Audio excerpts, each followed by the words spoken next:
Hello, I'm Samantha Simmons. This is the Iran War Today, our daily briefing, bringing you up to date with all you need to know on day 71 of the US-Israel war with Iran. Let's start with some of today's key developments.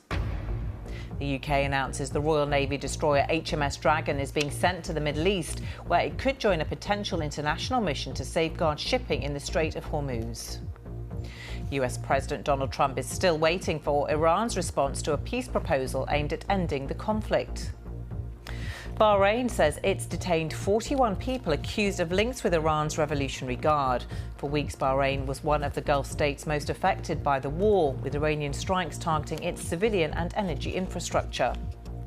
And Lebanese officials say Israeli strikes on southern Lebanon have killed at least 7 people, despite a ceasefire agreed last month.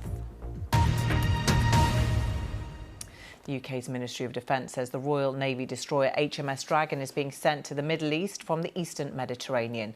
Officials say it could form part of an operation to defend commercial shipping through the Strait of Hormuz, but only once hostilities cease between Iran and US-Israeli forces. The relocation of HMS Dragon to the Middle East follows France's decision to deploy its carrier strike group to the southern Red Sea, as the two countries work together on a defensive plan aimed at ensuring freedom of navigation in the strait.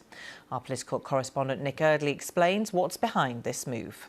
That is a bit of a sign, I think, that the UK wants to be part of any international effort to try and open up the strait. Remember that they don't want to get involved with anything that President Trump is doing unilaterally, because the UK is worried about how that might pan out. But for weeks now, the Prime Minister has been talking to other European leaders and to some others on the international stage about how to potentially help with any effort that was a multilateral one to ensure freedom of navigation in a defensive or non-aggressive way is perhaps the better way of putting it. President Donald Trump is still waiting for a reply from Iran to a US proposal aimed at ending the war before moving on to talks about more contentious issues, including Iran's nuclear program. Both Mr. Trump and Secretary of State Marco Rubio said they expected an answer as soon as Friday, but Iranian officials have yet to announce any response. Joining us now, our North America correspondent Peter Bowes and Mina Joshangani from the BBC Persians service. Welcome to you both.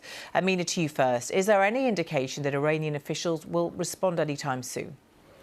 We have not heard anything from the Iranian side yet, except for saying that we are reviewing our response to this memorandum of